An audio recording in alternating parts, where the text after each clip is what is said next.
Have you ever wondered how a group of people with vastly different opinions could agree on something as important as the Constitution of the United States? The debates and compromises that led to its creation were complicated and messy, but they also shaped the country we live in today.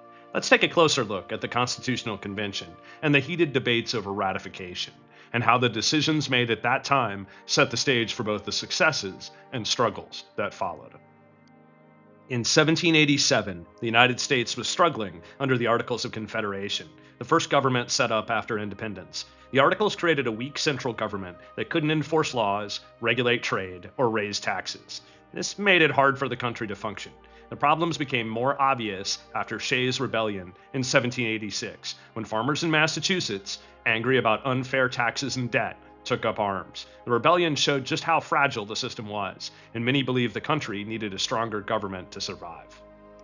To fix this, the Constitutional Convention was called in Philadelphia. Delegates from each state met to discuss how to strengthen the government. They quickly realized that the Articles of Confederation were beyond repair and decided to write a new plan for the nation. This was a bold move because, technically, they didn't have the authority to change the Articles. But instead of just fixing the old system, they decided to create a whole new system of government. This meant they had to tackle some tough issues, like how much power should be given to the federal government versus the states, and how to deal with slavery.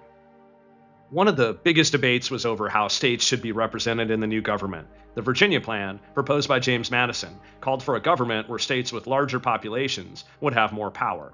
It proposed a bicameral legislature, two houses, with representation based on population, which would have given big states like Virginia a lot of influence. The New Jersey Plan, on the other hand, argued that each state should have equal representation, no matter its size. Smaller states, like New Jersey, wanted this because they feared losing influence to the larger states. After intense debate, the delegates reached a compromise, known as the Great Compromise. This established a bicameral legislature with the House of Representatives based on population, and the Senate, where every state gets two votes, regardless of size. This way, both large and small states had a voice in Congress. Another major issue was slavery. The southern states relied on slavery for their economy and wanted enslaved people to count as part of their population so they could get more representation in Congress. Northern states, where slavery was less common, didn't want enslaved people counted in this way. In the end, the delegates reached the 3/5 compromise. Enslaved people would count as 3/5 of a person for representation purposes. This gave the southern states more political power, but not as much as they wanted. The international slave trade was allowed to continue until 1808. They assumed slaves would replenish themselves after that. These compromises satisfied both sides at the time, but they also set the stage for future conflict. By avoiding the difficult issue of slavery, they planted the seeds for the Civil War. The delegates also debated how much power the president should have. Some were afraid that a strong president would become a dictator, like the British king they had just overthrown. Others believed a powerful president was needed to lead the country effectively. In the end, they created a president with limited powers, checked by the legislative and judicial branches of government. They also set up the Electoral College, a system that would allow states to choose the president indirectly, rather than through a direct popular vote.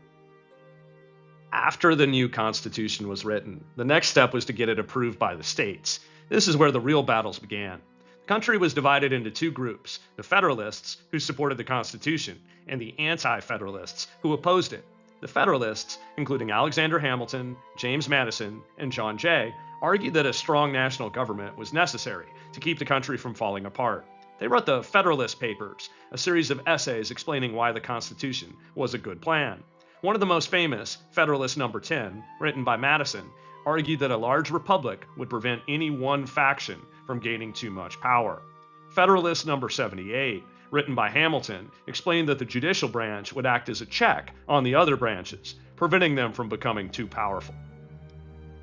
On the other side, the Anti-Federalists feared that the new government would be too powerful, and that it would take away the rights of the people and the authority of the states. Patrick Henry argued that the Constitution would create a consolidated government where the states had no real power. George Mason, who didn't sign the final version of the Constitution, was concerned that it didn't do enough to protect individual rights. The Anti-Federalists wanted a Bill of Rights that would clearly guarantee personal freedoms, like the right to free speech and freedom from unfair government actions. In order to get the Constitution ratified, the Federalists promised to add a Bill of Rights after the Constitution was approved. This promise helped convince many states to support the new government. The Bill of Rights, which became the first 10 amendments to the Constitution, was added in 1791. It protected freedoms such as freedom of speech, religion, and the press, and limited the power of the federal government. Even though the Federalists and Anti-Federalists disagreed on many points, their debates were crucial in shaping the government we have today. The compromises they made, like the Great Compromise, the Three-Fifths Compromise, and the promise of a Bill of Rights, helped create a government that balanced the needs of both the federal government and the states. But those compromises also left unresolved issues, especially the issue of slavery. By pushing it aside, the delegates set up a conflict that would eventually lead to the Civil War. The Constitution, with all its compromises, would be tested in the years to come, and many of the debates about power, freedom, and representation would come to a head. So, what's the lasting impact of all these compromises? While the Constitution created a strong foundation for the U.S. government, it also showed how hard it can be to create a system that satisfies everyone. The Civil War was a tragic consequence of these compromises over slavery and state power. Even today, we still see the effects of these debates in our political system. Some modern politicians argue over the balance of power between the federal government and the states, or the role of the president. Issues like voting rights, civil liberties, and the interpretation of the Constitution continue to be at the heart of American politics. The twists in this story, the way the delegates balanced power, protected individual rights, and avoided deep conflict on slavery, set the stage for the challenges and successes that came after. The Constitution was designed to adapt, but the compromises made in the 18th century would continue to shape the nation, sometimes in painful ways, for generations. As we reflect on these debates today, it's clear that the power of compromise, while essential in building the United States, also made room for future struggles that would challenge the nation's ideals of freedom, equality, and justice.